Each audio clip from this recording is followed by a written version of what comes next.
Welcome everyone to the 20th video here on this 84-part series.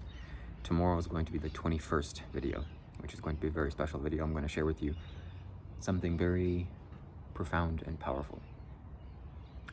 But today, I just got out of the ocean, the beach, and it was my first time surfing. You can't really call it surfing because I didn't surf.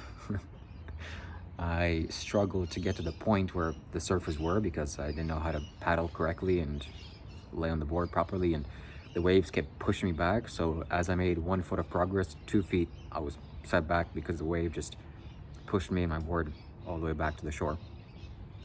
Finally, after 30 minutes, I managed to swim 50 meters, which is hilarious, embarrassing, because I'm a very strong swimmer. I was a swimming teacher in Toronto, so I can swim very fast and very far, but with a surfboard and a wetsuit and not knowing how to properly, also it wasn't the right sized fit board. It was a 6-foot board. Anyways, that's besides the point. I'm not gonna make any excuses here, but it was a lot of fun.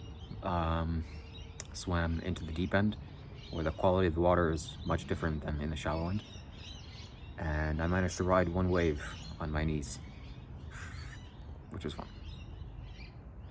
But that's not the topic of this video. The topic of this video is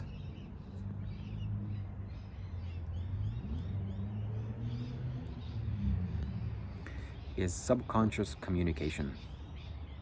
I'm very proud to say this, that I have the ability to communicate to people without me verbally, exchanging any words. And they're not aware of this.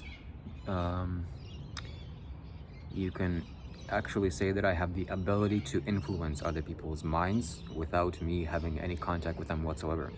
And I have been doing this for some time now, maybe the past year. To my roommates, to the people living around me, to virtually everyone. And it's important to note that I don't do this in a negative way.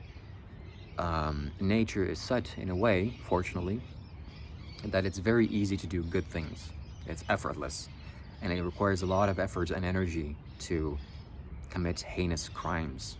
It doesn't feel good, and the rewards for evil actions are punished. So when you get this ability to communicate with other people's minds, you have the ability to change their mind without you actually having to force them into any kind of verbal exchange or dialogue or debate or anything, because this communication is done through energy, right? The other person can receive subtle information, even if they're not spiritual whatsoever. You can still, by subtly sending out energy, we'll say, you can influence their subconscious mind in a way that they will make the choice that is beneficial for all of life. So I'll give you a concrete example.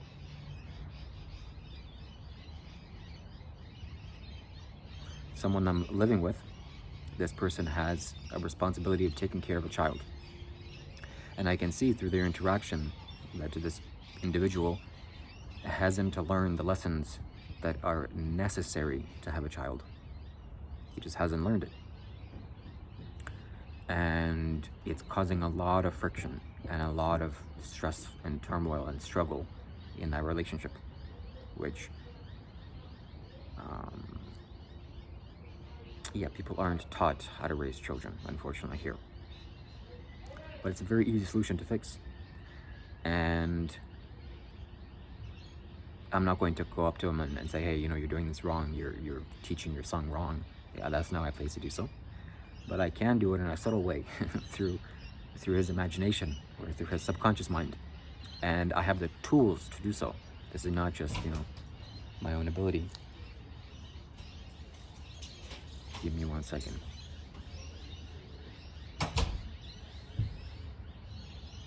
I have the tools to do so, which I will share with you tomorrow.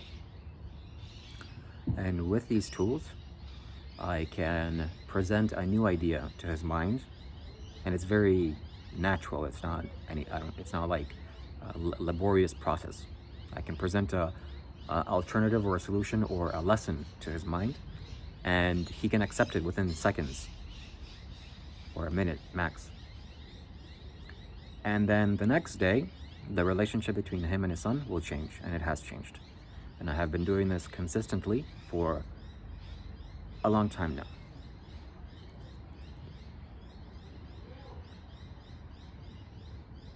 If you're wondering why the camera is shaking, is because I'm still cold. I'm very cold. I haven't changed. I'm still salty. This reminds me of the something that was said by Sadhguru that about the teachings of Jesus. That if you're an enlightened being, it's easier for you to go up to a person suffering from cancer and just absorb the cancer into your own body, or whatever disease that they're suffering from. You just absorb it into your own body and you deal with it however you want. And you can deal with it very easily, because disease is no problem when you have mastery over your mind. It's much easier to do that, to absorb the disease, than to go and to give teachings and say, okay, you're doing this wrong and that wrong. That has so many potential, the potential of that derailing is so much higher. Because the human mind is very tricky. Well, that's it for this video. I hope you took something out of it. And tomorrow is the 21st video.